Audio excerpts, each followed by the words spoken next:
Us is the latest movie from writer, director, producer Jordan Peele of the iconic duo Key and Peele. And this is Jordan Peele's second movie, second feature film. The first was, of course, Get Out, which is widely regarded as one of the best horror movies of the last decade. Now, if you don't know what Get Out is, simply, Get Out is a movie about a black man dating a white woman, and his girlfriend takes him to meet her parents, and things are not as they seem. And I'll leave it there. I don't really want to spoil it, even though it's a few years old. It has a really interesting ending that redefines a lot of the movie and makes it a little bit more rewatchable, and I really enjoyed the third act of that movie specifically, so I do not want to spoil it. But Get Out wasn't a movie that I exactly loved. I think I was in the minority of people that were kind of on the fence with it. There's a lot of aspects to it that I did love. Like I said, the third act I think really works. It has some nice social commentary when it comments on racial stereotypes. So I think Get Out worked as a horror movie. I enjoyed a lot of it. There were things that I didn't really like, specifically the visuals and the direction and some of the jump scariness of it, and the first two acts were a little bit bland. But Us was promising to be another addition into Jordan Peele's horrifying filmography, chock full of social commentary, scarier than before, and featuring more confident visuals. That's a classic right there.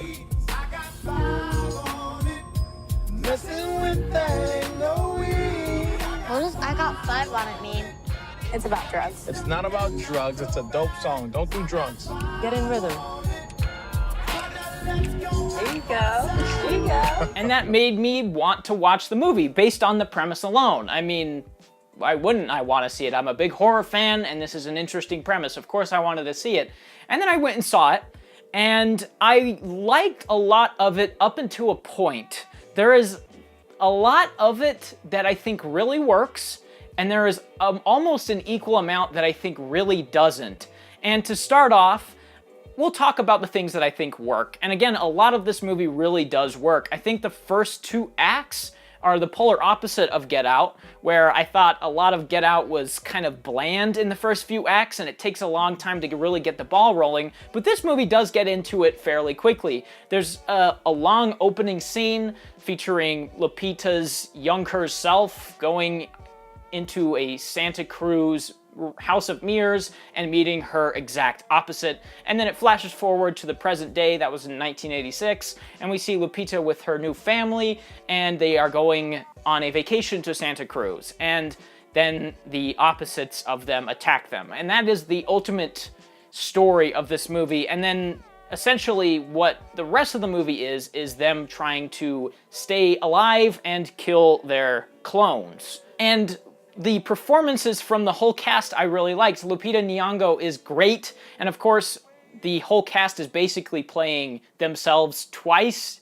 They play their regular selves, and then they play their clone versions of themselves, and they do a really good job in both roles. And Jordan Peele's direction seems a lot more confident this time around. There's a lot more sweeping camera movement. There's a great shot when the family breaks in to attack Lupita's family, and there's this spinning camera shot showing the dad on the floor, and then there's someone running around outside and someone breaking into the door, and it was this great long one take spinning around showing kind of the chaos that was happening at this house, and it really got me invested in what was happening. And there's a lot of stuff like that in this movie. I really liked that Jordan Peele seemed to actually try new things as far as direction and cinematography and staging certain shots go. There's a lot of times when things would be happening in the background of shots, out of focus, that if you are paying attention to them, there's things happening out there that are really interesting and kind of creepy.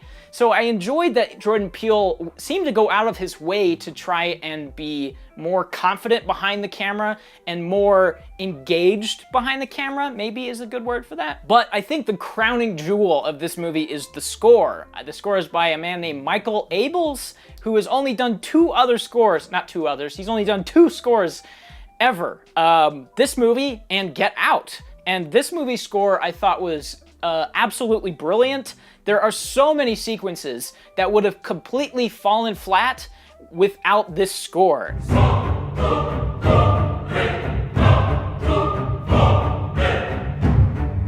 And I really enjoyed what I think this movie is trying to go for. I liked the thematics at play and what I think it is trying to say. Again, this is sort of my subjective viewpoint on the movie, so you may have gotten something completely different out of it, but what I think this movie is going for is that it is trying to tackle the idea of past trauma rearing its head in your daily life or normal life and making you not who you really are. And I think it does a really good job of just that. I think it does a great job of showing how past trauma can really affect you in your later stages of your life. Zora, put your shoes on. If you want to get crazy, we can get crazy.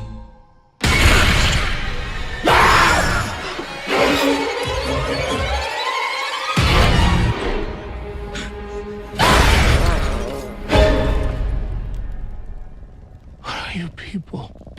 Specifically, the third act is really stupid and borderline ridiculous. I really would have preferred if this movie took a smaller scale approach to its story, where one family is at war with their opposites and they have to find a way to kill them or survive. I think I would have appreciated that smaller scale approach more. Again, we have seen this kind of premise done a lot with home invasion movies and things like that take that small scale approach, but I think the premise of the family being attacked by the other family being exactly the same would have worked better if it was on a smaller scale, because there is long segments of this movie where the opposites of the main family just aren't around, and it was kind of frustrating because I was really engaged in this kind of duality between the two families, but oftentimes it's just Lupita Nyong'o's main family running around doing a bunch of things that weren't that interesting. Like they go to Tim Heidecker's family's house and their opposites, their clones, have already killed them, so they kill Tim Heidecker's clones for them, and then they take his car, and then his family shows up.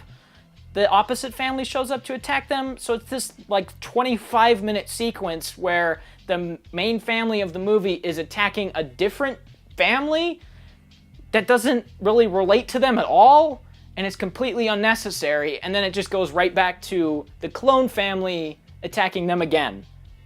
So I don't understand why that was in the movie at all. Plus, there's some weird kills in this movie. There is quite a bit of gore, but often it's just off camera. You don't see a lot of it, and that would be fine if it was going for something like Funny Games. Michelle Haneke's Funny Games frequently used violence, but it would cut away from it or have it off camera, and that was to emphasize its message. But in this movie, it just seems like they didn't want to show it, or they didn't know how to execute it. So it would frequently just cut away from the violence, but then have like blood splatters flying on walls and stuff, as if that is better. I really wish that he would have doubled down on his gimmick and made this really bizarre movie. I think that would have worked better, especially towards the third act, because again, the third act gets really stupid and borderline ridiculous. What happens essentially is that Lupita Nyong'o meets up with her clone, and her clone spews exposition like crazy, explaining literally every detail of the plot. And that is immediately where the movie lost me. There are a number of instances where exposition runs rampant through this movie, and every time it happened, it was very dull and boring and completely unnecessary. There's a long scene near the beginning of the film when Lupita's clone is explaining her that she's her shadow, and whenever she did something, she had to copy it, and she married her knight in shining armor, and she was forced to marry the knight in shining armor shadow, whether or not she liked it or not. And the whole time I was thinking, why are we explaining this? It was completely unnecessary to explain who these people are. You just have them show up, and it's like, oh, this is crazy. It's their opposites. Hey, You don't need to explain much more than that, so I didn't care for that. And then there's this huge exposition dump near the end when Lupita's clone is just spouting off her entire plan. She's like, hey, the two of us were tethered together and I wanted to not be that way anymore, so I led an uprising with all the other tethered clones of everyone on the surface because they took for granted the sunshine, and so I led an uprising and I wanted to kill everybody, but I wanted to kill you and I had to make an example out of you. And I was like, who cares? Also, during this exposition dump, it shows that there's a ton of other tethered people that are mimicking the real people's movements. And it's this completely ridiculous scene where people are like punching the wall and pretending to be in a roller coaster.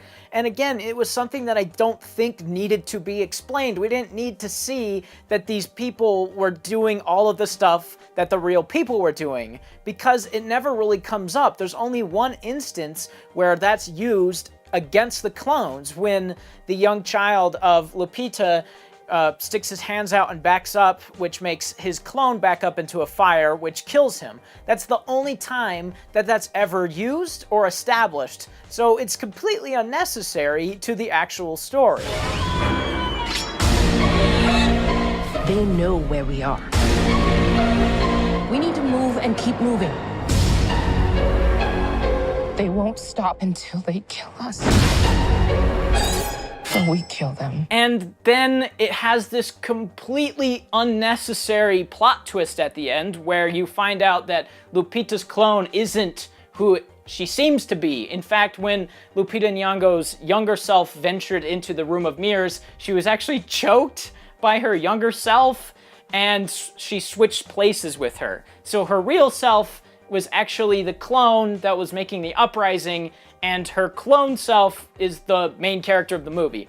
And it reveals it literally like 5 seconds before the end credits. Like, okay, you wanted to have a twist, but why have the twist 2 seconds before the end credits, and the twist being something that doesn't change the movie in any way? Because if our main character is actually the clone, what does that actually change about the movie? A bunch of nothing, so why is it even here? And this is the stuff that really bothered me about this movie, because again, I think this would have worked a lot better and been way more potent if it was on a smaller scale. This movie just goes so grandiose with itself that it ends up kind of just shooting itself in the foot. It over-explains things that don't need to be explained, it introduces things that don't need to be introduced, and then kind of meanders around in a way that's completely unengaging. So there's a lot to this movie that really bothered me, and the ending specifically kind of ruined it for me. The whole experience I was mildly invested in, mildly enjoying. I liked the violence. Again, if it was on camera, it would have been better, but I liked the violence, I liked the score, I liked the performances. There's a lot about it that I liked, and then the ending almost completely alienated the rest of the movie for me. So a lot of question marks around this movie, and not in a good way. There are movies, horror movies specifically out there, that leave a lot to the imagination, like The Shining, A Cure for Wellness, It Comes at Night. There's a lot of question marks around those movies, but they leave enough here and there to where you can piece it together in your head. You can actually make sense of what's happening and what the filmmakers are trying to communicate, because they leave enough Easter eggs, enough breadcrumbs for the audience to be able to piece it together. And here, it seems Jordan Peele has a breadcrumb over here, and a breadcrumb clear over there, and then a breadcrumb over there, and they're so scattered around, I'm not sure that they fit together at all. So, in the end, I'd probably give this a 6 out of 10. It just didn't really work for me. What can I say? So, I'll see you in the next one. Goodbye.